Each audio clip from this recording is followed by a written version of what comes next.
welcome to the Fandom Show, the podcast where we learn about fantastic fandoms by talking to our favorites about their favorites. I'm Kaya Green.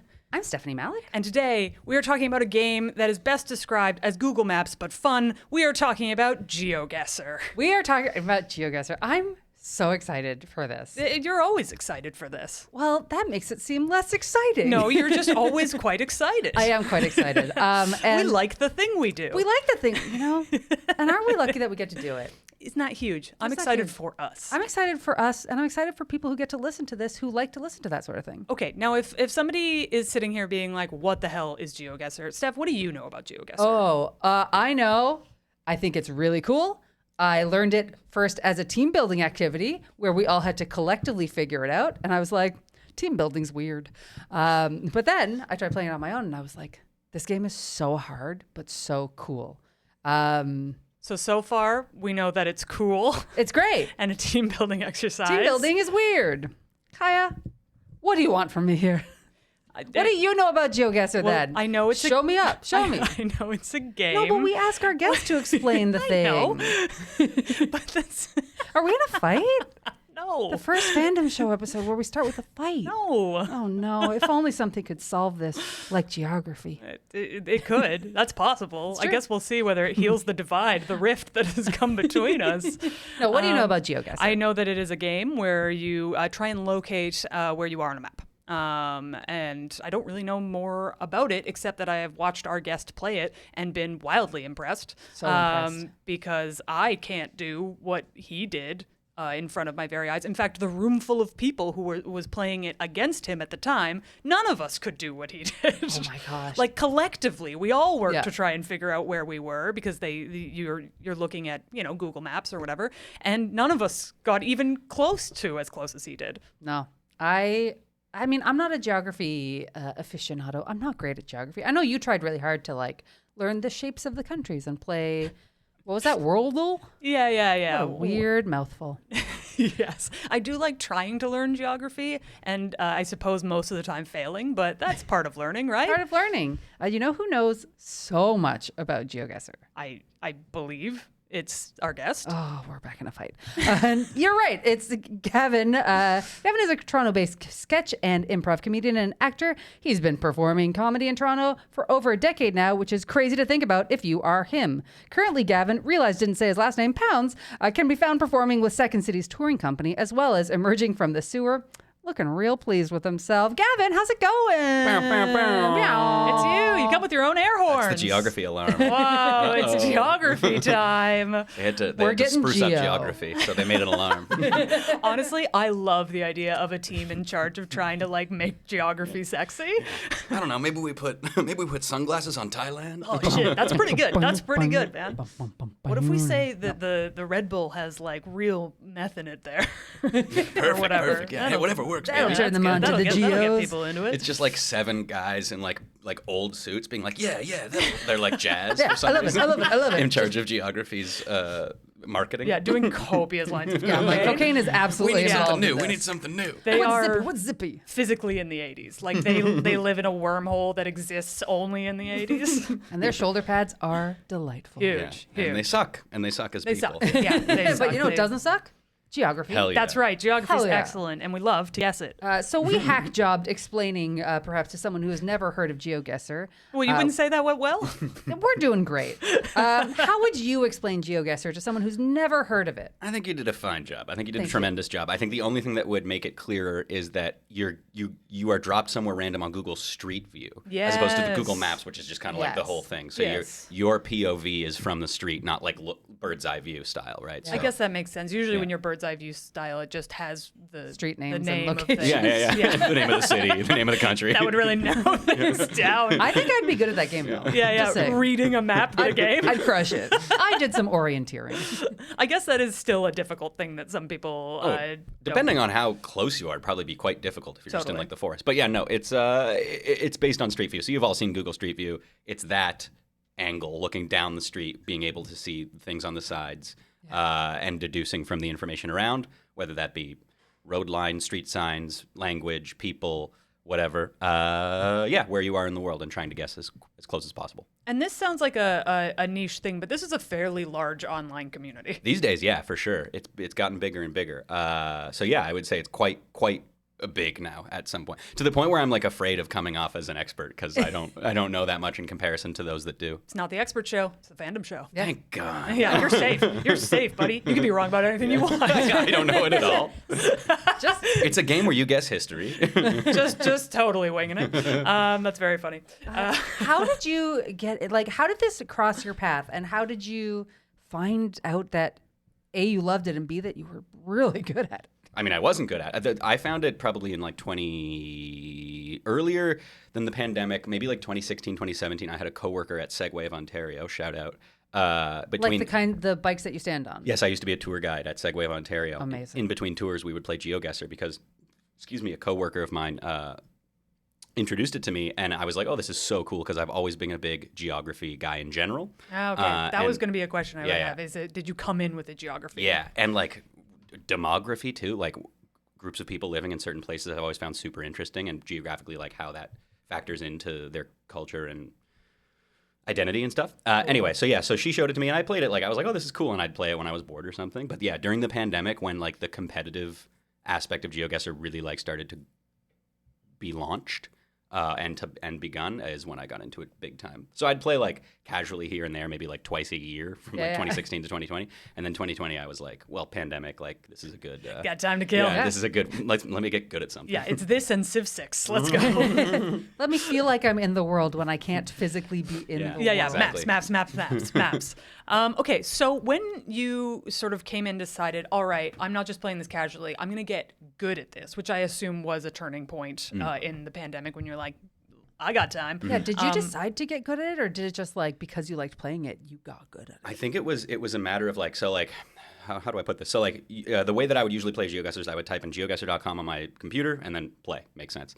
I think the desire to get good or the desire to be competitive came with me finding out that there is a different way to play Geoguessr. You would go to Twitch, you would see someone else playing, and you would play along with them. So if the person on Twitch has 40 viewers, every one of those viewers can look obviously on their screen, see the location that we're all seeing. Interesting. Go to our own little tab, which was a world map, and go and search and click where you think it is. And on the screen, on the Twitch screen, on the streamer you're watching, would come up the standings of who was closest. Whoa. So as soon as I found that, I was like, oh, this is so cool. I could do this for a long time. So I just kept playing that and kept playing that. And obviously the nature of that is competitive in its nature, like 1 through 10. Like people can see where you are on. So I was like, rankings. oh, this is cool, and that's also a way to get better because the person that I was watching playing was very, very good. So they'd be like, oh, we'd all do our guesses, see who did it, and then usually the person that is streaming it is better than everyone. So they'd be like, so here's why this was Kansas, or here's why this was New Guinea as opposed to anywhere else, which was so then you started to learn and you just build and build and build and build, and then I started streaming it as well. I wanted to be the guy on doing the hosting essentially, and again it was the pandemic, so I did eventually. Do you remember the name of the Twitch streamers that you started? There are a ton of them, but the one that I started with would have been would have probably been old Cinnamonique. He's like a Dutch guy who I when I started streaming more, I would do impressions of him because the community's so small, so people in my stream would also know him. What a niche impression. Yeah. Oh, you guys, I do the best Cinnamonique. You'd have no idea. It just crushes at JFL. Can we just get a quick sample? He goes like, because you'd have to do a countdown so everyone would get their guesses in before you click the no more guesses. So he'd go, and the guesses are closed, because he was Dutch. And are you bullying me? Like that. That's how he'd say. To be clear, it was all in jest. No one was mean to him. Just that like Northeastern Europe kind of seriousness. Yeah, exactly. Yeah. Where you're like, he's joking. We think. Yeah. Or he's okay. very serious right now, and we've hurt his feelings, but we can't tell. Yeah, it's impossible because to say. he's Dutch. Love it. You were asking a question that I rudely interrupted. Oh, I don't even remember what that was. Okay, Perfect. yes. So then as you're getting better at this, so obviously having somebody explain their thought process was probably very helpful in learning about it. But did you start sort of looking into the details of things. Like I took one look at the Reddit and I was like, oh my god. Especially now, yeah, because like people will go in like with the idea of being competitive because there are competitions so frequently now in like World Cups. But yeah, it was like originally it was. I feel like the information was kind of just like among the Twitch people that are doing it, and like at that point when maybe 2020, like there started to be like people that were quote unquote pros. So yeah, so eventually there started to be these resources like there's a Plonk Discord server which goes through like every piece of meta, every country. There's a website now called I think Plonk maybe .com or maybe geohints.com. But yeah, there'd be these like resources that would start popping up of like people that have collected all the meta and the hints. Like for instance, striped poles on street signs usually mean here, here, here, here, here. Whoa. And then so there's a website now that I use that's like it'll have every country. You can click Thailand, and then it comes up with the page of Thailand. It goes Thailand, poles, road lines, people, like, and it's like information on every single thing that you could possibly see. And then it's like region guessing within Thailand. Like you want to know where it is within Thailand. Like this is what southern Thailand looks like. This is what eastern Thailand looks like. This is what. Oh my God. And then it has that for every country, and it has that you can also search by like poles, and it'll be like here's every single country's poles. Oh my gosh, it's crazy. That is truly wild because just the scope of that is like you think if you've ever tried to like go to one of those things where you like name every country. I do that way more than I'd like to admit. Yeah, I've done it a ton too, and every time I do it, I'm like I am embarrassed by how hard this is. It's quite hard. Because you think you know all the countries. No. So then to just then break that down by province, by region, by like it just seems so massive. It's crazy. I think the best example of of the awe in which you're describing is when you watch a pro, and it'll come up like the location will come up, and I'm not joking. Within a second, they go, "Oh, I know this road." Like what? Not I know the country, not I know the city. They're like, "Oh, I know this road. This is the 77 in Chile," and then they go find it, and they get like perfect, like without language, without anything around. They're just like, "Oh yeah, I've memorized. Like I know this road. I know exactly which road this is." Does Geoguessr tend to feed similar points over and over, or is it completely randomized every time it drops you somewhere? It's a great question. So there's like when you go on Geoguessr, you can pick a map that you're playing, and the map is a collection of locations that someone has decided. So if you went onto geoguessr.com right now and click the first map, it's what's called the world map, which is made by Geoguessr. It's commonly known among people that in the know that it's really bad. It's not made for competitive play. It's made for like beginners. Interesting. So the community has made a ton of like maps that those are the ones people usually use. So I use one. It's called the Community World, which is just like an average map, but not one that's made by Geoguessr. It's made by the community. That's why it's called, a community world. And that is, so yeah, that's like hundreds of thousands of hand-picked locations from all around the world, or at least the places that have Street View coverage, that has been chosen by a group of people specifically for competitive play, if that makes sense. That does make sense. Yeah. Fascinating. Wow. Okay, and when they're choosing, when you say hand-picked, like what goes into sort of choosing a location for Geoguessr? Because I can't imagine that every single time there's a sign. No, of course. I would say majority of the time there's not. Wow. Yeah, no, that's a great question, and one I'm not sure I have the answer to because I'm not a map maker, but I have to imagine the people that are picking that are choosing. Really, I think they're just like because like it's not about because I was about to say they're choosing like difficult locations, but you don't want to do that either because like if it's going to be random, it means sometimes there should be some easy ones, right? Yeah. You can't just have because otherwise it wouldn't be a kind of a randomized map, which is why also there are AI generated maps to prevent that because hand-picked means someone has. So if it's AI is a bad word. Essentially, just means a randomized map. Where you don't have to worry about like you don't have to think to yourself like, well, if I was blank, would I put this location in? It's a weird headspace to get into. What was the question? Who picks the locations and how? The way they pick it, I'm not sure. I imagine like there are different maps. Like there's one that's called an extraordinary world, and every location in that's going to be like beautiful, or like someone has chosen like cool mountains in Norway, right? Huge openness in Mongolia, so on and so forth. But with a community world, I'm not sure what they're going for. Probably just like not super, super obvious, I'm guessing. Yeah. Okay. Yeah. So when you get dropped in, what's your thought process? The very let's get in your head, This is the good stuff. Yeah, we're delving in. It was a matter of time before we got here, but yeah, when you're playing, the very first thing you get is dropped into Google Street View. And correct me if I'm wrong, there's like different difficulty levels here. Like in some you can move around, in some you can like spin around the camera, others you don't. So right? there's 3 different modes usually. Moving, which is where you're allowed to move down the street freely. And if let's imagine you and I were playing a moving game against each other, it would be about we both can physically again move down the street to find different clues, and then one person would guess. After the one person guesses, the other person has 15 seconds to finalize their guess, and then whoever is closest wins. Cool. Then there's no move, which is what I've always played. It's my favorite, which is what you're talking about. You can spin 360 degrees, you can zoom, but you cannot move. So every piece of information is going to be within 360 degrees of you, Wild. if there is any information. And then there's NMPZ, no move, no pan, no zoom, which is just a picture, which is the hardest mode.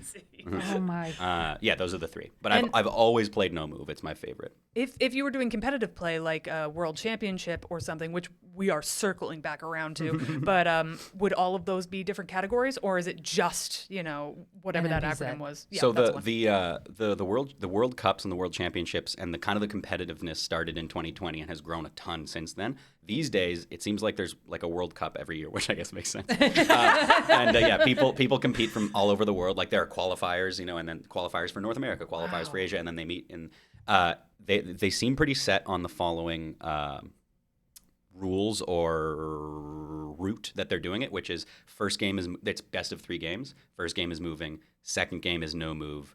Third game is NMPZ. But it's best of 3, so. If one person wins the first 2, you wouldn't go to NMPZ, if that makes sense, right? Right. Yeah. But yeah, moving first, then no move, then NMPZ, which is funny because there are also people now that specialize in one of those. So it's like, oh, Blank is a really good moving player, but he's not that good at NMPZ. It's very funny how that stuff crops up. With moving, do you have like a certain set number of moves you can make, a certain distance, or you can just kind of go until you find it? It would depend. Yeah, like sometimes, again, let's imagine you and I were playing a no move game. Maybe I've set a time limit. So it's like, there's only a minute for us to do this, right? Okay. Or maybe there's no time limit and it's just you and I move on our own until one of us guesses, and then once that guess is in, it's 15 seconds for the other person. Got it. Yeah. Right. Okay. Because like I remember us playing this individually like once in the pandemic, once or twice maybe. Yeah. And I remember it became a game of get dropped and find civilization. Yeah. But like that can be fun too, right? Yeah. Like it's like, oh, who can find a sign first? As you race. Yeah, for sure. And it was as though we really got dropped there, and we were like, "Help! We need food." If we don't find people, we're fucked. We are absolutely fucked. We were asking for directions.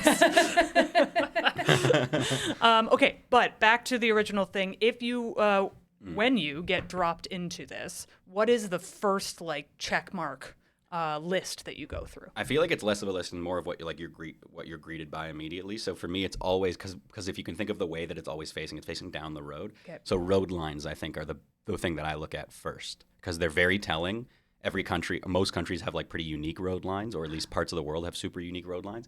So that's the thing that will probably give you the first, because like this game is all about process of elimination in a lot of ways, right? So obviously the first thing that you're going to see is probably like the vegetation and the vibe, and is it cold? Is like if it was snow or if it was red dirt, like I'd probably notice that before the road lines. But yeah, road lines are the first like piece of information that I'm going off of, I would say. Hadn't even occurred to me that different countries had different road lines. Huge tell. Huge Whoa. tell. Which is so interesting. Like I've been to other countries, but I've just never noticed that. There's we so many assumed it things was a we don't dotted notice. line. Yeah, absolutely. Or a solid line. Can't cross. It's all about colors. Yellow road lines.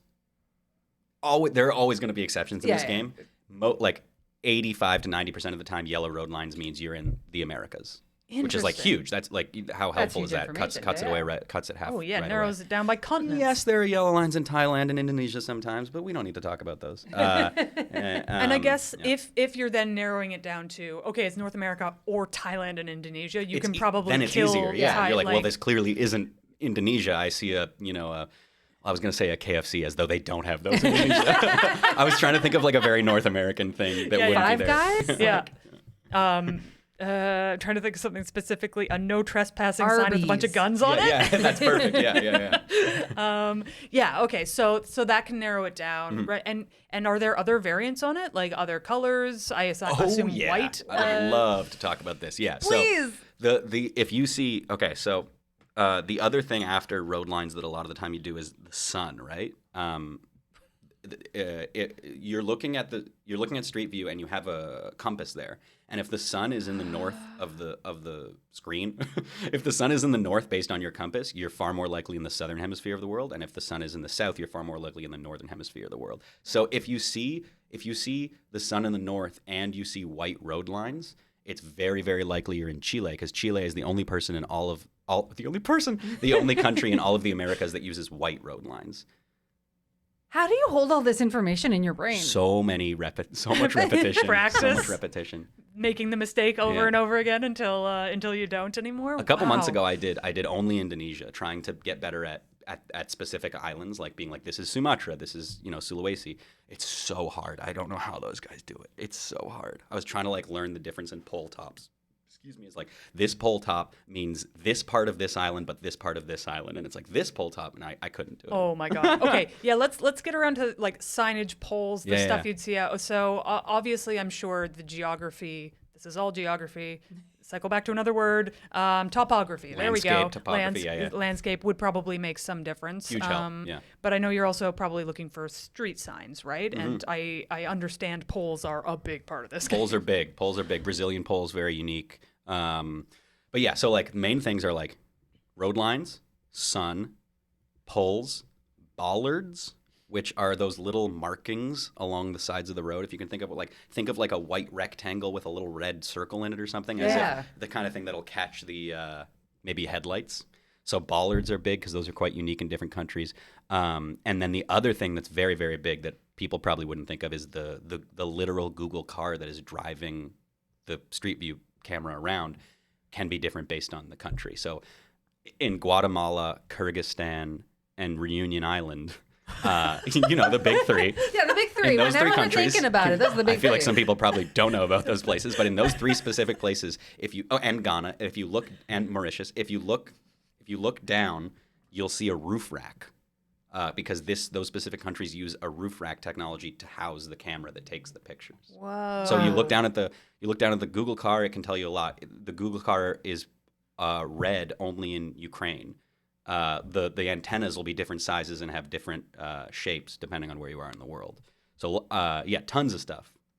And then even more, there's like rifts in the sky. There's a problem with the Google camera in places like Senegal, Albania, and Montenegro, to the point where in most of those countries, if you look up at the sky, you'll see like cuts in the sky, and you're like, oh, I know where we are because I know where the camera's broken.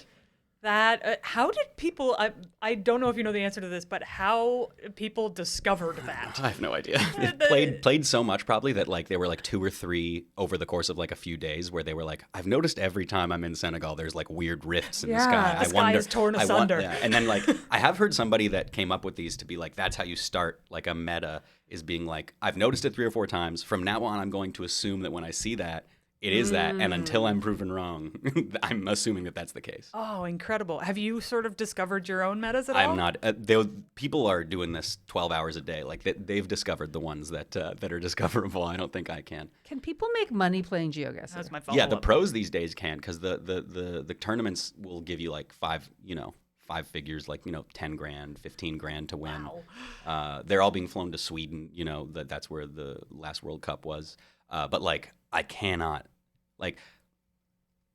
say how good these people are. It's like to the point again where it's like, World Cup. You see both of their cameras as well as both of their screens. Like you see them and what they're seeing, and you hear the announcers. Very funny, by the way, the announcers like announcing it like it's a sport, and then being like, and then they're like, okay, and we're dropped here in South. Okay, they both know the road. They both know the road. my They both know God. the exact road. All right, and on to the next one. Do you watch it every year? Yeah, I watched it pretty actively this year. I don't know if I watched all of it or if I watched it last year fully. But yeah, I usually try to, I know all the personalities and all of the people, which is so funny. Can you tell us some of the big Geoguessr names? Yeah. Please, like if Dodgeball is getting for sure. made Easy. about this. Easy. Best guy in the world, kind of most people agree that this guy's the best in the world. His name is Blinky. He's French. He's very quiet, long hair, beanie. I already love this. Wait, actually, let me do much. this way. Picture a Geoguessr player. That's him. He's widely regarded as the best in the world. But his best thing is moving. He's not as good at no move and NMPZ. Like he'll get 5K, which means perfect, which means 0 meters away from the location. majority of the time. He just knows them all. Oh my God. And then Has he just memorized the world? a lot of them kind of have. Then there's the guy that people would probably be more familiar with, which is Rainbolt, the guy that you see on social media all the time being like, I'm going to guess this in 2 seconds and then does it. Or I'm going to guess this based on just the dirt and then does it. Or I'm going to guess this based on just looking at the sky and then does it. So he's a no moves. He does everything, but yeah, he does. He also does blink mode, which is like 0.1 seconds. Like it just flashes and he knows where it is. What? But that guy's really popular because of his social media presence.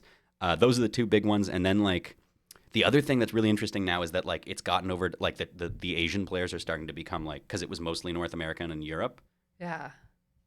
and South American a little bit, but specifically Asian players are getting into it more and more. It got there a little late, so now they're becoming better and better, and a lot of the cream of the crop are becoming guys coming out of China or Japan. Interesting. But yeah, Blinky and Rainbolt are the two big ones, and Zigzag, the Australian YouTuber, is good too. This is incredible. I cannot wait to look these people up. Would you ever try to make it to the World Cup? I'm not good enough, and I don't think I'd have the time or the patience or the effort or the skill, to be honest, to do it at the peak of it. I'm just so behind, you know. Like it's hard to do that, knowing that like everyone there has had 4 years of 12-hour days studying ahead of me. You know, Yeah. there was a small amount of time about a year ago where I was really into it, where I was in the top 100 of Canada. I think that's the best I'm ever going to do. It's huge. That's huge. Yeah. If you had to wager a guess as to how big the online Geoguessr player community is. I have no idea. Especially now because I'm a little out of it. Like I used to stream it a lot, so I was a little more in the know because I'd see people coming in and I'd be in other people's streams and I'd know. But like,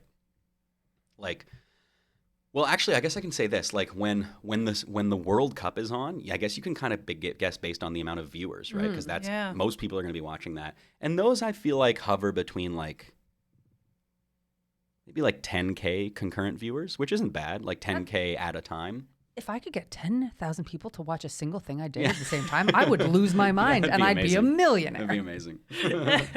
That's awesome. Okay, so when it comes to this World Cup and watching this World Cup, because like I imagine it's one of those things, like I feel this way sort of watching some sports like fencing, where it's over so fast you don't even know what happened, right? And you're like, I think that Especially if you don't know the rules. Right, yeah, exactly. Watching fencing, you're like, whoa, cool, I think. I guess, I really expected more sword fighting, to be honest with you. These guys just keep bowing. Yeah. Because it's just a blur. It's all a blur. Yeah. Is that what it's like? I mean, obviously you kind of know the particulars of it, but for your average person, would watching it be that fast? I think it'd be a little more accessible than fencing because like, Take that fencing. I'll say it. Watch out, they have swords. Cancel me. Try to cancel me about fencing. Get in the comments. No, I think it's a little more accessible than fencing only because fencing, the rules are this mystery, whereas like at the very least, a regular person would be like, you would understand if I went, right. I have to get closer in the world than that guy, Yeah. right? Like Yeah. at the very least, you'd get that. Whereas I feel like in fencing, it'd be like, well, my parry must fillet his, like, you'd be like, what? So I think it's a little more accessible. I'm sure if you turned on, you'd be like, I think it would take maybe 2 or 3 matches for you to figure out what's going on. But it's at the end of the day, it's whoever is closest to the location. Right. So I feel like And the that drop has a, location, not their final location. where correct. they Yeah. are. Okay. There's like I think there's because of that baseline of like obvious knowledge, it's a little more accessible than something like fencing. Right. But yeah, it'd be wildly confusing. Also, most people that watch these people, I think, assume they're cheating at first because it's like, how could you possibly know that? Yeah, like know? you must have memorized all the maps and all the drop points to be able to get it that quickly. When I would stream, the way it would work is at the very beginning, early on, it would be, I'd show the location and I'd be like, okay, guesses are open, right? And I'd wait to guess because everyone else is guessing. And as they guess, they come up on the screen and it shows how far away they are and it comes up in order. And yeah, we'd be on a dirt road. There'd be no language. There'd be no road lines. There'd be no sun. It'd be a cloudy day. It's only a road and dirt. And I remember it's like someone got 0 kilometers away. I was like, how did you do that? And he was like, oh, I know this road. It's like, that's crazy. Like people would assume that guy's cheating, and fair enough, I would too if it was a beginner. But I know he's not, which is insane. That is truly Holy bonkers. So shit. I guess they could just memorize those drop locations, but I assume they make specific maps for the World Cup, so you cannot just look through the list of drop locations. Well, it's and not memorize that them. they do. You're right, but it's not like there is a lot like a list of 100,000. Like yeah, you're right. They make new maps for competitive play, and they're handpicked by people that should be doing it. And I don't think they like release it. So like I don't think you could go through those the hundreds of thousands of locations, even if you were lucky enough to get one. I'm not sure exactly how that works, because I know every year they come out with a map specifically for that World Cup. I don't know if they release it ahead of time so players can practice it, but I would bet they wouldn't. Can you play it after the fact? Yes. Yeah, you can play a Rainbow World. That's the one they were playing at the last. Rainbow, the guy. The guy, yeah. The guy. Great Rainbow, guy. that's the guy. This is all blowing my mind. Okay, so are the tournaments? Is it Geoguessr as a game / organization that is putting on, or is it like the fans and the players are like, we want to compete together, let's make a thing? During the pandemic, it was Rainbolt and the pros that put together the first competitive one, but Geoguessr quickly picked that up and started putting money toward it, and now it's like, yeah, Geoguessr puts it on. Yeah, does Geoguessr make money from any of this? Yeah, you have to, if you want to play more than once a day, I think I paid $20 for a yearly subscription. That's very reasonable. Yeah. You can play once a day without a subscription. And you were like, not enough. Yeah, It's no, like, no. I can't stop here. Absolutely What is not. this, child's play? Get out of here. I need to guess. I have a question on languages. Is it very obvious to you now what, like, if we're not talking in the Greek alphabet or Western? No, Western. Like Latin script? Alphabet. Yeah.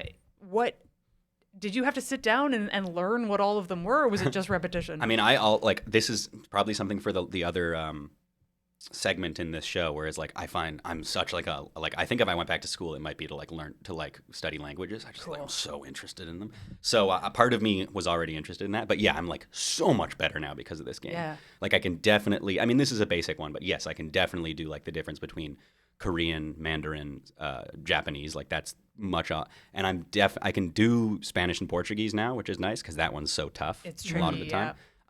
And yeah, I would say script-wise, the scripts that I struggle with most are the many different ones in India, because like there are so many. And India was released recently; it wasn't always in the game, so like I haven't had enough time to learn it. Interesting. I mean, recently it's been like 4 years, but it wasn't in the original one. Point is, so yeah, I really take a lot of pride in knowing like the Sri Lankan script and the really unique scripts in the world. Like the Georgian script is really wild and cool. And what's the Georgian It's like all script? circles. It's crazy. Cool. It's like so many circles. Same with the Sri Lankan one. It's like so funky. But anyway, so yeah, India I definitely struggle with. But yes, I've gotten so much better. Like I can tell the difference.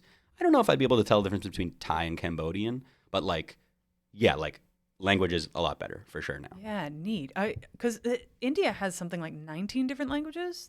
I'm sure there's like 1,000 when you go to like Sure, the of sub course. dialects, but yeah, like the script also like I mean I hope this isn't too minimizing or offensive. Like I struggle with Eastern Indian script is very similar to the Bangladeshi script, and it's like those two countries can look alike a lot, so it's hard to. I don't think I'd really be able to do that if someone put two in front of me. Right. But yeah, then like the Southern Indian script, the Western Indian script, a lot of the time it looks different. And I don't really know what to do. Yeah, fair enough. Are there parts of the map that obviously this is based on Google being able to put a car in a place to do a street view? Mm-hmm. Are there places in the world that are not part of this game that you Tons. cannot? Like half the Can't- world. Really? Yeah, Really? like half the world isn't. That's also part of the reason it's less impressive than it looks, is because like we're dealing with a set number of countries that are in the game.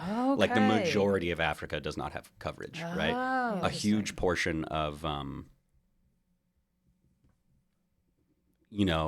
Eastern Europe, like countries like Belarus, countries like Bosnia, countries like, and this means that they don't have official coverage, meaning exactly what you said. Google hasn't sent a car there. Yeah. There, you still could go to Geoguessr, type in like a Bosnian map, and they'll have it, but it won't be official coverage. It'll be people that have uploaded themselves, and people don't like playing those because it's just not the same game, for lack of a better description.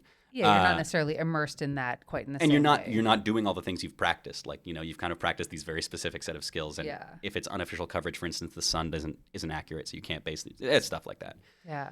But yeah, lots of countries, mostly in Africa, like places that, don't have the infrastructure or unfortunately the money to bring in Google. Yeah. I like to think that when Liam Neeson said he had a very specific set of skills, this is what he was talking about. It's like, I know when we're in Malaysia. I'm going to find you on a map, a Google map. Yeah, way worse movie. Sweating, he's sweating, just like scrolling. Move or no move. Yeah. He slaps his knee, he's like, NPC. It's not my strong suit. What's your Okay, this is a two-part question. One, what's the guess that you're the most proud of being the most accurate? And two, what's your white whale? Like that was a great thing question. that you want to get. Well, might I do a plug here that no longer is really active, but if you go to twitch.tv/one of the fastest men on earth, which was the name I used to stream under, there is a saved video clip of a Greece guess that I had, which I am very proud of because it was all I was given was I think it might have even been, was it NNPZ? I don't remember. All I saw was a coastline. So coastline on my left, ocean, looked like ocean, and European-ish houses, no language, excuse me. And I thought that the houses and the vibe looked Greece. So then I lined it up, found the west coast of Greece where we would be looking, went down the coast like physically like this with my finger, and then found a place that kind of looked right. Didn't take a lot of time, and I was just like, whatever, I'll click. And it was like 10 meters away or something. Oh, that's so cool. And then you see me on the video because my video was on. I go like, I'm just like my jaw's on the floor. That's awesome. Because I'm not used to being good. I was the host, but everyone else was so much better than me. Does everyone generally play with a map or from memory? And does that change just with competitive play? Ooh, I don't know what I mean. I don't mean playing. Sorry, maybe that was misleading. What I meant by going through the map is in the way that the Geoguessr works is you see the street view, and in the bottom right corner is a map that you can pull up. Oh, of course. And pick where you are. So that's the map I was referring to. So you are looking at a map, but you're trying to pick where. Yeah. That like makes a lot of way people more will have sense. the location on one side and the map on their other screen, for instance, right? And then so they'll be like, that makes sense. So like, yeah, what I meant is zooming on the computer, not with my finger. Yeah. Oh, interesting. Okay, so wait, what was the other question? Your white whale. That's it. White whale. So like things. What? That's a good question. Like a place that you just like keep going to, and you're like, I can't get this one. Yeah, I'm trying to think of. I God think damn you, Mongolia! Like, yeah, no. Mongolia is so easy because of the Google car. Google car is very unique. It's like I think it might even be a horse in some instances. Oh, I so my hope God. you're right. That's There's like wonderful. I don't think it's a horse, but they have like, I don't know how to put this. Think like I think they have like a weird car in Mongolia that has like a pack on the back, like the kind of pack that you'd see on the back of like a pack horse. saddlebags. Yeah, like a saddlebags. You can see those in the Interesting. Mongolian ones. Anyway, that's a good question. I think what I'm gonna go with is region guessing within Brazil. Because Brazil is such a big country. Brazil's very obvious to get a lot of times because the dirt is redder than everywhere else in the world. So when you go and you see red dirt, 80% of the time you're in Brazil. PEI's gonna be pissed at you right now. PEI's got some Sorry, red PEI. dirt. Sorry, Charlottetown. A very angry place, PA. Yeah, they're coming for you. Also, very similarly large to Brazil. Yeah. Yeah. Same size. Charlottetown, Sao Paulo, Oh, the Carnival in Charlottetown. Oh, you guys gotta amazing. go. It's like 2 hours, but those 2 hours are bonkers. There are 3 people. They're all dressed as Annie's Yeah, they have that hat with the braids. There's 3 Anns. Yeah. I think that my answer is either region guessing Brazil because it's so big, and in these instances, you're trying to get points, and you don't necessarily get full points by being in the right country. You get full points by being closest to the location. Right. So like what was there's like a crazy fact that something like, oh man, what is it?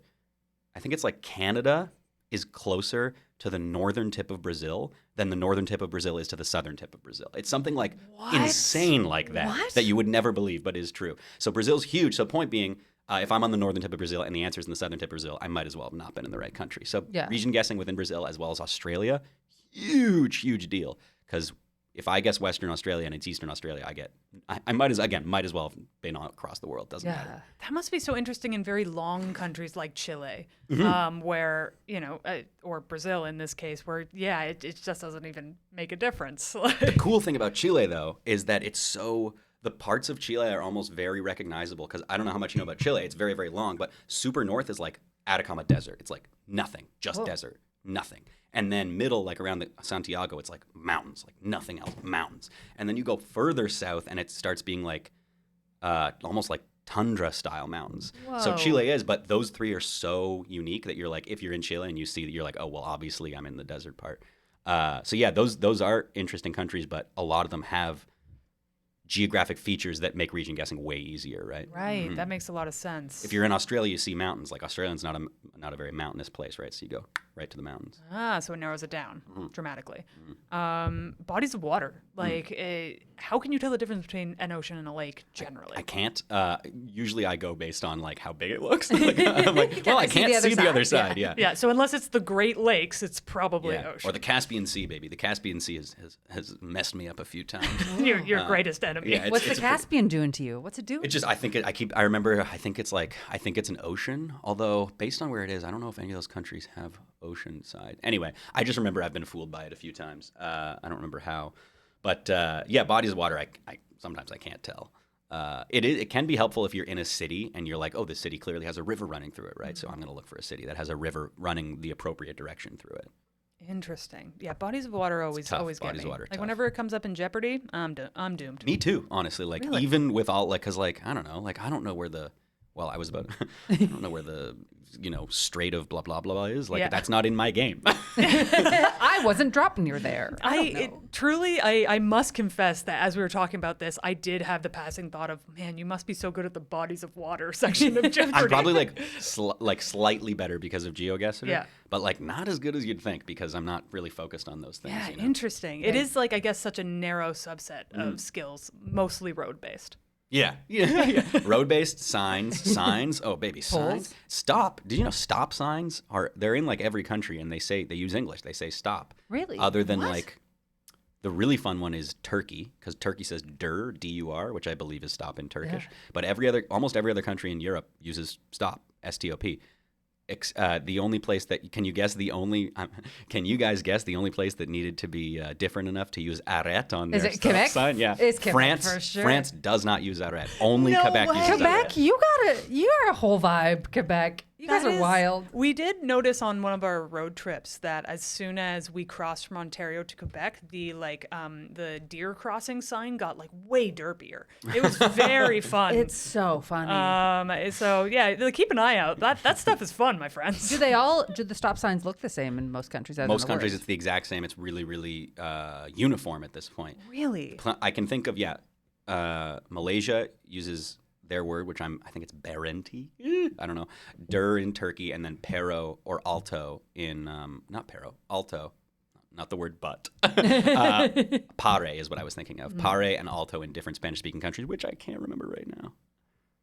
We just need to show you a map. You'll get it. Yeah. Yeah, truly. I don't remember which uses those. Anyway, stop signs interesting. Signage always really interesting. Yeah. Language, like again, like this is also gets back to my just like weird fascination with like demography. Is like you'll see some. This is a bad example because I don't think this exists, but this gives you the idea. Is like you'll be like, well, this is clearly Thailand based on the road lines and the side of the road we're driving on, right? And excuse me. And things like that. But then you'll be like, well, why does that street sign have Thai and Cambodian? And you'll be like, well, it's probably close to the border, right? Because people there are going to be more likely. So that kind of stuff, Yeah. I like it. I like that a lot. Oh, that is fascinating. Damn. That's very cool. Yeah, okay. And also, I guess little things like kilometers, miles. Yeah, always helps, Make a right? For difference. sure. License plates. Phone numbers? Oh, Phone number. Some people have memorized area codes. Okay. Yeah. So like they'll be like, oh, it's an 854. That's Bismarck, North Dakota, or something. Right. U.S. surprisingly difficult. I mean, not surprisingly difficult. Because Yeah. like think about how much of the U.S. looks the same. Looks the same, or it all looks very similar, but urban versus rural can be such a huge contrast as well. And they can be within like a few miles of a downtown core, and it looks like the middle of nowhere. Yeah, even Canada. True. Canada. I've gotten Canada and the U.S. confused so much, especially once it's out in like Alberta and even like Manitoba and Saskatchewan are like so flat that you can usually figure it out. But sometimes I'll get those places confused with your Kansases, your Nebraskas, your really flat states. Also, I guess that even Saskatchewan, it's like it's a big enough province that it being flat and figuring out it's Saskatchewan isn't actually enough to get you all the way there, right? I imagine you kind of need something to narrow it down even further. Yeah, yeah. Fun fact, I learned this on a Canada-specific map. Most of Saskatchewan, the pole tops, what's the word I'm looking for? Alternate sides. Oh no, how do I put this? If you can think of a classic pole top that is carrying power lines, it's kind of like shaped like a T, right? Yeah. Like the pole and then the top thing. In Saskatchewan, they go like this. So like one will be Right aligned? right aligned, and then the next one will be left aligned. The next one will be right aligned. So if anyone is ever playing and they see that, you're in Saskatchewan. What? Have these skills come in handy in regular life? No. Believe it or not, none of my Tinder dates are impressed that I know that they alternate Saskatchewan. You'll imagine like I meet a girl from Saskatchewan and I'm like, you mean the play? And then she likes that. I She's never like, thought anyone would notice those fine details. all this. You're really good at How do you know that paying about attention. me? It's like you really care. I did go to Portugal and I saw the like poles, which was kind of cool. Being like, oh, nice, yeah, those are Portuguese you poles, online. yeah, like that's genuinely kind of fun. That is really funny. The idea of like other people traveling for film locations or something. You're like, oh shit, check out these Look at poles. these lines. Yeah. Look at the lines on the road. They're different. Or when I streamed for a while was when in 2023 I went to Asia and I went to Japan, and a very I can't believe we haven't said this yet. Maybe the most common meta in the game, like the most beginner meta, is Japanese meta, because I don't know why. Someone told me that, I don't know if this is true, but someone said it was because at one point when Google Street View was going through the streets of Japan, it caught something it shouldn't have in a window. So the legality changed in Japan where the Google Street View camera had to be lower to the ground than every other country, and you can tell. So it's called low cam. As soon as you see low cam, you know you're in Japan or Switzerland. Switzerland has it too. Which also makes there are maps of like, is this Japan or Switzerland? Because they're both low cam. But yes, so Japan has lower camera than everywhere else, and I heard it was because of that. Who knows if that's true? And I forgot why I was. Oh yeah, and so when I went to Japan, I had like a little community on Discord so I would send them like bollards and things, and then I put the camera low to the ground and took a picture. That's so fun. I love how niche that is. That's really Yeah. fun. Oh my gosh. Do you engage with a lot of the online Geoguessr community? Like, what are they like? Are they all just gentle nerds? Yeah, pretty much. I haven't really anymore because I haven't.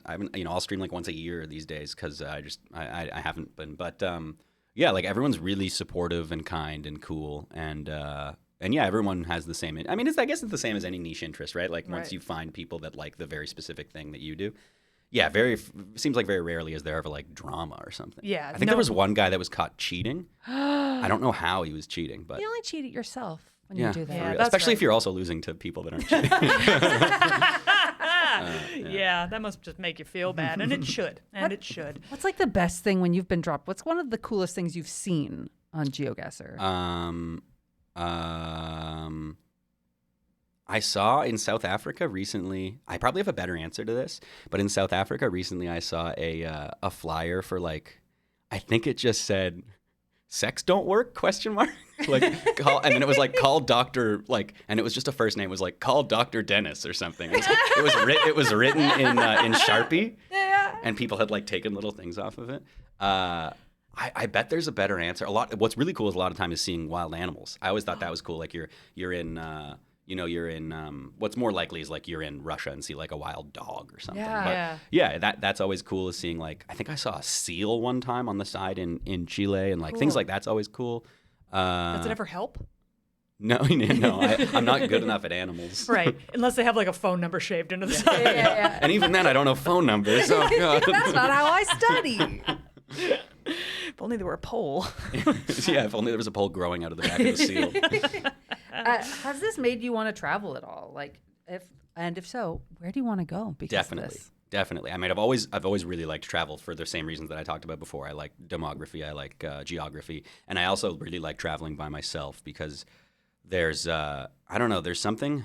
The word I've always used is like humbling. When you go to like a place that is completely different from where you are, you're by yourself, nobody knows you, and nobody gives a shit. There's something like freeing and liberating and nice about that. Is like your place in the world is very small, and for whatever reason that is a comforting feeling to me. Is like walking around and seeing people that you'll never see again and have never seen before and who don't care about you doing their own thing, and you're like, the world works like this, right? The world is big. Yes. I mean, sometimes we can, I think in our own lives we feel as though the stakes are so high for ourselves, for our careers, for our the things we want in life, our goals, and it can be really nice to just remember that like everybody's living their own life. Yeah. Everybody wants something out of the world. It expands things. Yeah, Animaniacs. It's a great big universe, and we're all really puny. Yeah. Oh, that's perfect. Exactly. Yeah, like this 75-year-old Vietnamese grandmother cooking pho on the side of the street doesn't care that I didn't get that commercial. Exactly. Imagine she did, though. Yeah. She's like, Just be like, that would have been so good for you. Gavin, I'm so disappointed. She looks up from her soup. Oh, I heard it was double scale. Oh, it's you. She does. She's not happy I'm there. Yeah, so I find it very humbling. So yes, I have always liked travel for that reason, but yes, this has also inspired more love of travel for sure. And the place that I think that this has made me want to go that I didn't necessarily think about before is the Balkans, like the side of the Adriatic Sea, like your Croatias, your Albanias, your Montenegros, your North Macedonias, even your Bosnias. Is a place that I never really thought of, but it's like, it looks so nice when you see anything on Street View. It's all like mountains, ocean, mountains, ocean, mountains, ocean. Ooh. It's real nice. Yeah. Incredible. And we ask this all the time. What's the nerdiest thing you've ever done in relation to your fandom of Geoguessr? I mean, I think probably inserting myself in it and streaming it for more than a year, Pretty good. I would say, would be it. Yeah, because... I mean, or the idea that like I knew the Portuguese pole before I went to Portugal, and then I was like in Portugal, and I was like to my dad, I was like, I've seen that pole Did before. you take a picture with it? You're like, this is cool. Like my arm around it? No, I didn't. I should have. Funny because it is so impressive, but so impossible to brag about. I know that pole. They'll be like, It's the weirdest name drop. cool. Do you know any celebrities? No. Yeah. I know poles. Yeah, but that that pole. I could pick that fucker out of a lineup. That's the most Brazilian pole I've ever seen. You don't even know how special this pole is, and that's silly for you. That's very funny. All right. One of the things that, we're going to jump into our mini game. Okay, cool. Because one of the things that's so impressive is you can identify a place based on small markers. So I'm going to name a place, and some of them, they're going to be big places. It can be general. Tell me some of the ways that you would quickly identify them. Fun. I like this. I'm going to be more specific and go East Coast of Canada. Oh, East Coast of Canada.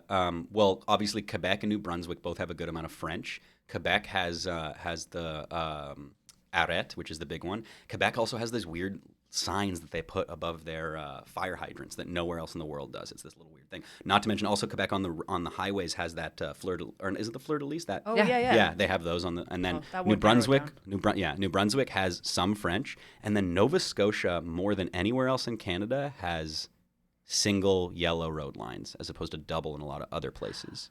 Or it actually might be the opposite. It might be double as opposed to single. One of those. Pacific Northwest, USA.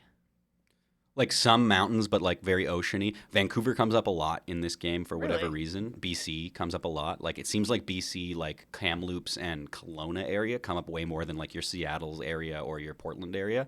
So for me, I don't really know because like also that's two different places, like U.S. Canada. Yeah. But yeah, like obviously big mountains. Like if it's Rockies, like probably BC or maybe Colorado if you go further down. But yeah, I would say just like vibes. Like there's not much more that you can say other than like tall trees vibes. Yeah, and it's a mountains. vibey place. Yeah. Yeah.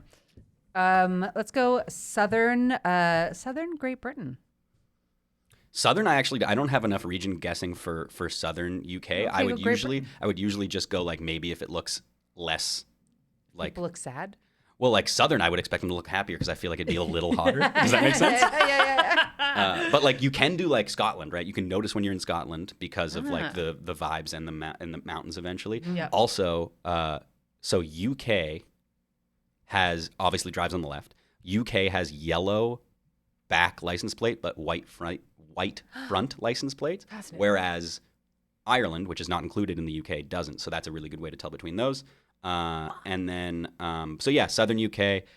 I mean, hey, if you're Western Southern UK, it could be Wales, so you could see Welsh on the signs. Oh right? yes, that would feel like that would be a big giveaway. Yeah. Oh, but UK, I usually just go driving left is huge, and then look at the plates to try to figure out where you are, depending on that. Right. Amazing. And the accents, of course. Yeah, I saw a screenshot of a guy with his mouth in a certain way. I was like, this guy's got an accent. Oh, yeah, That's for Yorkshire sure. for sure. Yorkshire is hell.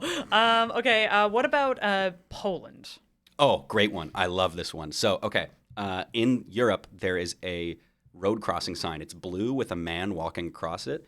You can think of like a people Xing cross here with the yellow one with the guy just like walking across. Yeah. But all over Europe, if you can picture a crosswalk, it's lines on the ground, right? They draw those lines on that sign So imagine a person crossing sign from here, but it has lines on the ground. Yeah. And every country has different amounts of lines on the ground. So you can, well, not every country, but a lot of them have different ones. Poland has none. So when you see a person crossing sign with no lines on the ground, usually it's Poland. I think there are other places in the world that do it, but they look very different from Poland, so you can tell which one's which. Whoa. Oh my God. The Philippines. Concrete roads. Huge meta for Philippines is concrete roads. Not a lot of places use asphalt. Philippines use a ton of concrete for their roads, which is very noticeable. Not to mention like it's beautiful. It's vibey. Yeah. It's like so many oceans, so many beaches. Tuk-tuks are big for Philippines. Oh yeah. People have a meta that I don't know that's like based on the build of tuk-tuk, you'll go further north in the Philippines. Like if you see this kind of tuk-tuk, it's more common here. If it's this one, but I don't know that one though. Interesting. Yeah, I guess that really like localizes you seeing tuk-tuks because you won't see them anywhere. Mm-hmm. Philippines another good example of like if I'm in the north of the country and it's south, like I'm ruined. Doesn't even matter. It doesn't even matter. All right. Okay. So we said Japan, but is there any like specific regions that you could do within Japan? Japan is notably one of the hardest countries to region guess because it looks very similar a lot of the places, like especially urban. Like urban Japan that is not Tokyo or Osaka looks real similar. It's all like so uniform and like very straight and clean, and it's hard to guess. The only thing I have for Japan, because honestly I'll usually just Plonk, Plonk means to just like put your guess down and forget about it. Usually I'll just click somewhere in the country I don't know enough, but there is a Hokkaido, which is the northern country of Japan meta, which are Hokkaido cabbage. It's wild cabbage that grows on the sides of the road, very common in Hokkaido, but also common in Kamchatka, which is that Russian peninsula that just had the earthquake off of it, just north of Japan. So if you see that cabbage and it looks more Russian, you're probably on Kamchatka. If you see that cabbage and it looks more Japanese, you're probably on Hokkaido. Whoa. Japanese cabbage, for sure. I can't believe how entertaining So this is. exciting. I cannot believe it. France. Ooh, I was going to say nothing. France is super vibey for me. It's just like, usually it's like very European looking countryside. That's how I can usually guess. Feels French as fuck. Those fences, a lot of the time. But mais there are, the only thing I can think of is a lot of French wooden poles will have little blue stickers on them in certain parts of the country. I don't know where that is, but that definitely is a meta for some parts of the country. I don't know where though. Whoa. Okay. Okay, we mentioned Mongolia. You said maybe a horse. It's not a horse, but it's like the packs that they have reminded me of the kind of packs you'd put on a horse. Right. Yeah. Anything else about Mongolia though? It's really noticeable. Like it's so open. Like it's the steppe, right? It's the Asian steppe. So it's like, it's very like picturesque and like just so open. Right. That usually you can tell based on that. Sometimes I'll get it confused with other really open places like maybe Russia or Kazakhstan. But yeah, it's like so open. So that's just a topography giveaway. Yeah, but usually the car helps. Car helps. I'm going to bounce because you said it. Russia. I hear that it is notoriously hard. Yeah, well, think about in the thing I was talking about with Chile, right? You're on one side. Like think about it with Russia. If I'm on the eastern coast of Russia, like I get 0 points for getting the right country. Russia has a lot. A lot of Russia's the Google car, the antennas are really long in Russia for most of the time. They're known as bollard spam. So remember the bollard thing I talked about? Yeah. Russia puts them like on a turn. There'll be like 50 bollards for no reason, like right next to each other, like very, very with no space in between.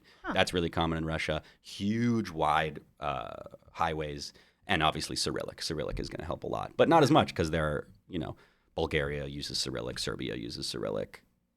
Other places use Cyrillic that I can't think of. Kazakhstan, like a lot of places use Cyrillic. Yeah. Okay, I'm going to throw one in that's not on my list. Malta.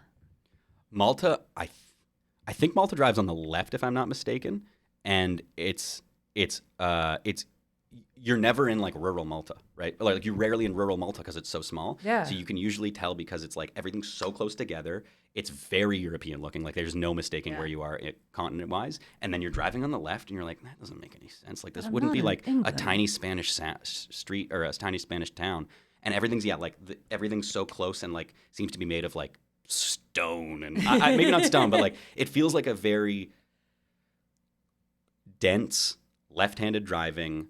And is it English? Like I feel like I'm usually tricked by the language, but anyway, I don't have a great answer for that other than just like it feels cramped and it feels like a cool European city, but everything's cramped together. Yeah, like condensed. Mm-hmm. Yeah, it wouldn't surprise me if there's a lot of English because it has historically been such a port right? city. I'm that, kind of like, forgetting, but I think so. Yeah. And that combination of things, that's what you're doing in this game, right? You're like, well, this, like, driving left, speaking English, not UK. You're like, there's only a few places that this could possibly be, you right. know? So just narrowing it down. Okay, Portugal. Portuguese Poles, and also Portugal and partially Brazil do this thing, which is funny. I mean, colonialism. Hilarious. Yeah, hilarious. Portugal does this thing where it's like Portuguese pavement / Brazilian pavement, which is like kind of like a lot of the sidewalks in Portugal. And I saw this when I was there. Are like are made of like cracked like almost like nice cracked stone. Think of like the way that. Imagine a marble sidewalk in terms of looks, but made of just like stone. That's kind of what it looks like. And a lot of the time when you see that, you're in Portugal. Also, being able to determine whether it's Portuguese or Spanish will help. Yeah. Is there a lot of, and not to get in further into colonialism, but can you see like patterns of things that have changed based on that? Like, is there a UK to Canada similarity? Probably that I don't think of. I mean, the main one is language, right? Sure, like Senegal, French. Like that's a huge hint when you see you're like, well, like it's very clear that I'm not in France. It's completely desert. And you're like, and it's speaking French. There aren't that many places that do that. Although Tunisia would also make sense. But yeah, so like language is the biggest colonial leftover thing that gives you a hint. There's probably also just like architectural hints in certain places, right? I don't know if that's ever necessarily helped. But it certainly exists. Yeah. Okay, Ghana. Oh, you've stumbled on one of the best ones. Yes, nice. Probably. I think there are four main metas that everybody learns. Should I just go through them all? The first one is Japan Locam. The second one is Ghana tape. So remember, I don't know if you remember, Ghana was one of the countries I mentioned that has the roof rack. Yes. And if there is, it's going to sound so silly, if there is black tape on the back right part of the roof rack, you're in Ghana. Oh my God. If there is black tape on the front right part of the roof rack, you're in Reunion Island. Oh my God. Oh man, I love that. Okay, what are the other two though? That's the other three, two, yeah, no, you're right. There are two more. The third one is black stickers on poles in Malaysia. I mean, you're in mainland Malaysia. So when I say this, like this is as ubiquitous as Japan Locam, which is literally everywhere. On mainland Malaysia, because I don't know if our listeners know, but Malaysia is two islands. One is the mainland attached to Thailand, and one is the one on Borneo Island. Half of Borneo Island is the other part of Malaysia. You're on mainland Malaysia because there are black stickers on every single electrical pole in the country. Big black stickers, really noticeable. Whoa. And then the fourth one is Kenya has a what people call it a snorkel. There's like a weird little like snorkel popping out of the Google car in Kenya. And that doesn't exist anywhere else. Those are the four big ones that you could pick up pretty easily. Oh, fascinating. Is there any other country that you're like, this, I got to let people know about this little thing of this country so that when they're playing Geoguessr, it'll help them out? Probably. I can't think of it. That's okay. You did just give us top four. I got a good one. So I find Argentina very hard to guess because it's a surprisingly big country and it's surprisingly, what's the word I'm looking for? Diverse, like mountains, desert, flat land that's not desert, like grassland, and it's big and it's long, and then when you get to the bottom, it's just like pure mountains. Argentina has a little black dot on the center of their license plate, and they blur the license plates in Geoguessr, but you can see if you look at it and you're like, it looks like there's just a black dot in Argentina. Helps so much for me to distinguish between Chile, Uruguay, and like Bolivia and stuff like that. Fascinating. Black circle. Yeah. Shit. Okay. So we're coming to the end of this. If somebody was to go play Geoguessr right now, obviously you have done a lot of work to get really good at this. Do you have any advice for them? I would say if you're going to go play Geoguessr right now, don't look up anything. Just play for fun, right? Because that's the only way. I think it's like the beginner is not. To me, it seems like it's far easier for a beginner to get into it by just going to play than first going to like geo hints and looking up everything because that's so much information. Overwhelming. Yeah, that sounds like homework. And you have no context. And I'll be completely honest. Like I've watched a lot of pros and I played a lot myself.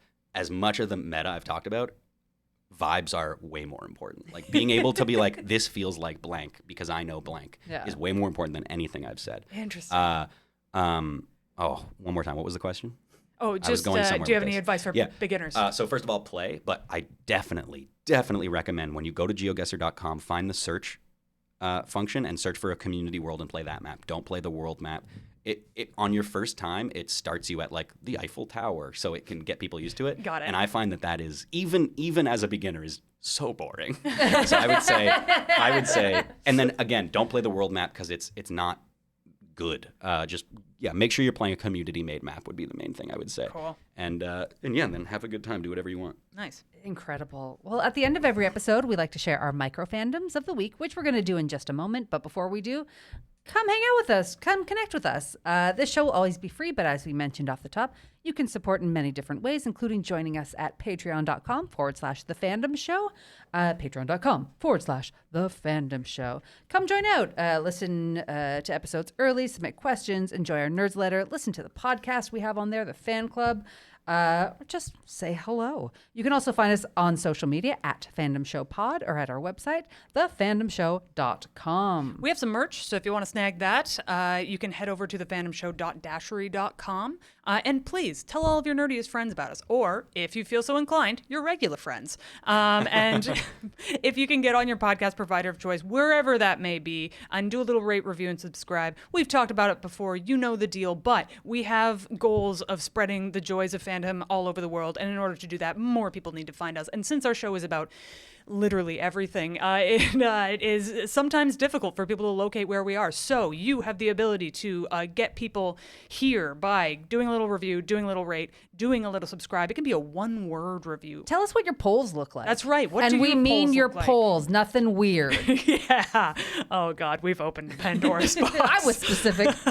I can't tell the difference between those kinds of polls. Yeah, no. I mean, the variety, the diversity. Anyway, but yes, it makes a huge difference. It means we can find more fans of fans, and we read every single one, and they mean the world to us. So go do that, and you can also find us on the From Superheroes Discord. We can meet other fans. It's a fun time in there, man. It really, really is. I love just poking in and being like, you're all having such a nice chat. I have nothing to contribute at this time, but it's fun to read. Yeah, there are even some of the guests from our show hanging out over there, and you can ask them questions. Yeah. So yeah, go check that out. We're often in there, so go take a look.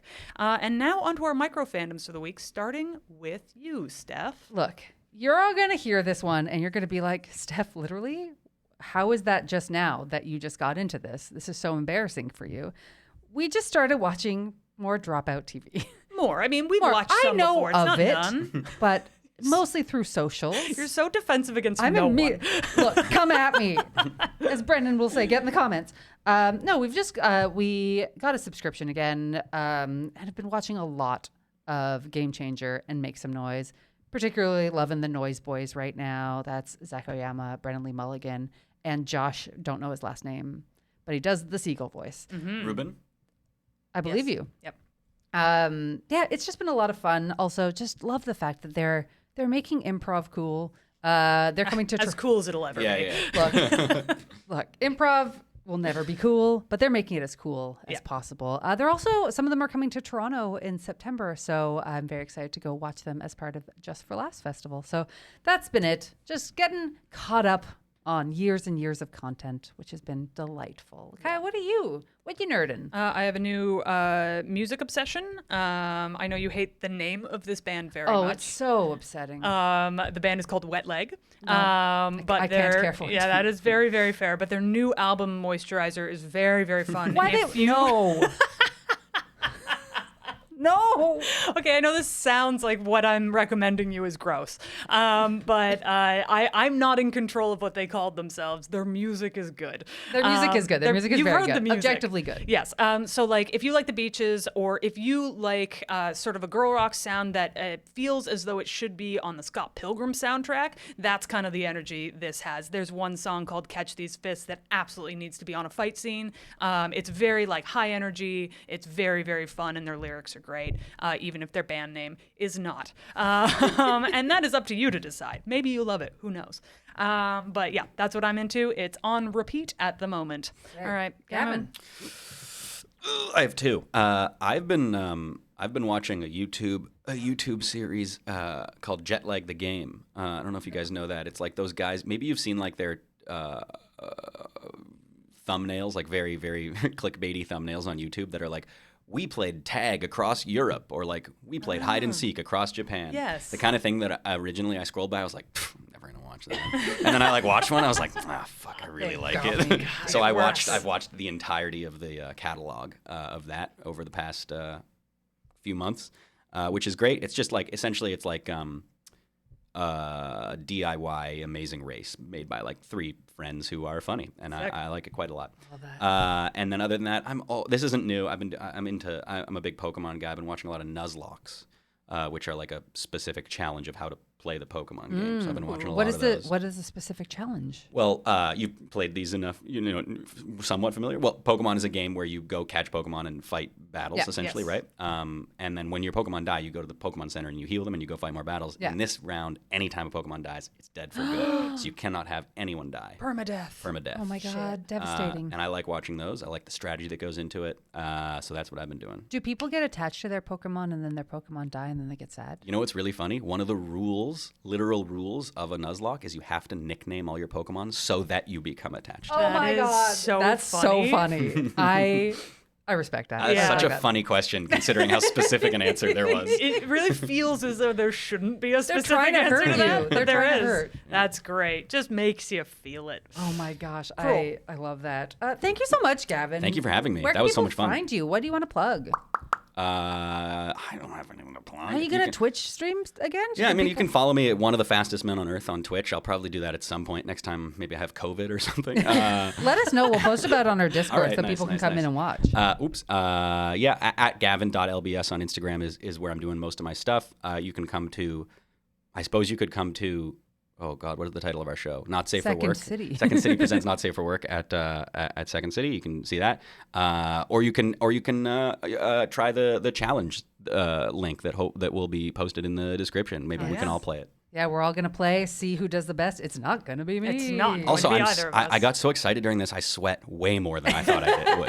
I'm wearing a white shirt. It was We dangerous. get very sweaty sometimes. Yeah, it gets warm in here. This has been incredible. Thank you so much. Until next time, everyone, love the things you love and tell everyone about them. Bye. Bye.